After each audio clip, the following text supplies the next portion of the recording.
Hey everyone, in this video I'm gonna show you how you can collect user feedback inside your VoiceFlow chatbot using custom extensions. So as you can see, I asked about do you have any testimonials? The chatbot responds, but I would like a longer answer, so I'll give it a thumbs down, right? I get to ask to leave a comment about why I give it a thumbs down. So I want a longer answer, right? And we send this data to an Airtable so you can use these questions to improve the accuracy of your knowledge base answers. Alright, so let's take a look at a VoiceFlow project.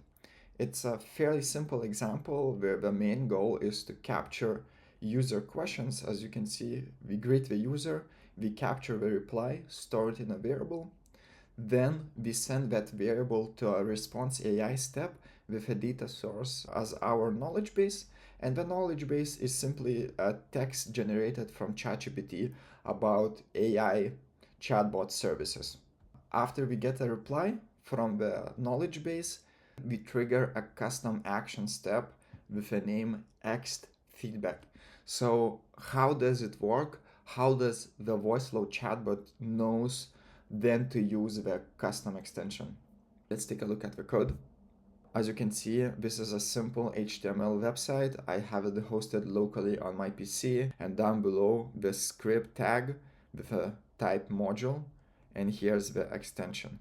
So as you can see, once we arrive at the custom action step inside our chatbot, we are looking for trace type or trace payload name with the word X feedback. So exactly what we have right here. I'll show it how it works behind the screen.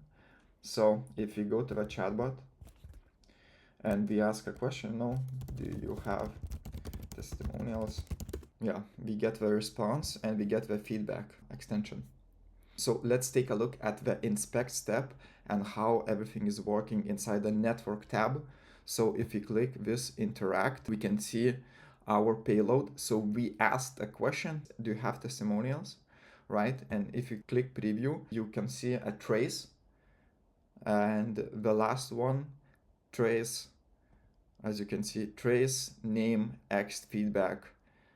So this is exactly trace payload name X feedback. The code finds this variable X feedback and it triggers for the feedback extension to appear inside the chatbot. So this is how it works.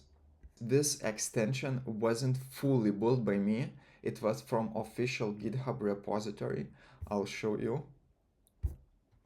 So yeah, this is VF extension demo.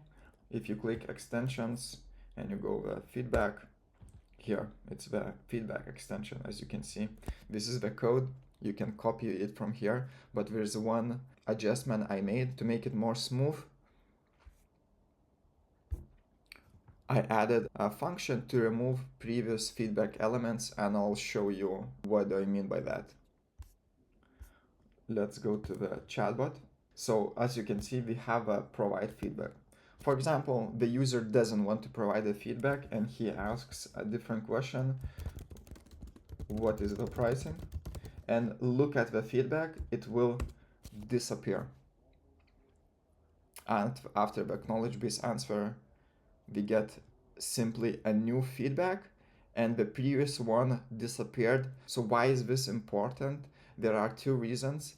If you have a lot of feedback steps and user decides to press here, then press the one that disappeared, it will trigger global no matches and the conversation flow will be clunky, so I don't want that to happen. So I simply remove the previous feedbacks. And the other thing is, if you have two feedback options and you click an older one, it will send incorrect data to an Airtable because the last utterance will be this one and not this one. So that's why.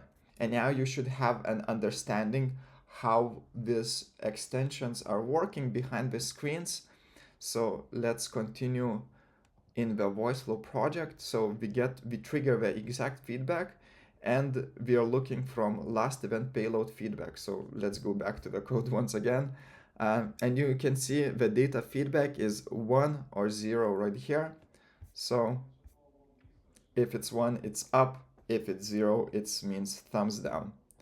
Then we simply put the feedback as an emoji. We ask for an extra comment. You don't have to do this extra comment. Why I have it here is to show that you can customize this. And if you're an AI agency and you're working with clients, it's very easy to collect feedback before you deploy your AI assistant in your customer's website. You want the customer to test the chatbot. So these extra comments about if it's a thumbs up or thumbs down just helps you better understand what the customer liked about the responses and what he didn't like about the responses, which for me is super helpful to adjust the knowledge base, adjust the prompts to just increase the accuracy and make everything smoother.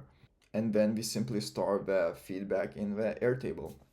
I'll quickly explain how this function is working. So we have the question, we have the feedback, which is thumbs up or thumbs down. This is an Airtable token, and last utterance is the extra comment. So we can click here, and the thing you need to customize is to change this URL to your feedback Airtable database, and the Airtable token. I have a variable Airtable token, and the default value is the token that grants me access to that exact database where we store the feedback. So you'll be able to download the function that stores the feedback in the video description. The VoiceFlow template will be in the video description, and the code for the custom extension as well, no surprise, will be in the video description. So yeah, if you have any questions or you have future tutorials, let me know down below in the comments. If you need a more in-depth walkthrough for these extensions, also let me know. And if you need some help for building custom solutions for your business, you can book a discovery call with a link down below in the description as well. So as a proper technician for building chatbots, the only way to end the video properly, I believe, is by blowing a candle. So see you soon. Till next time.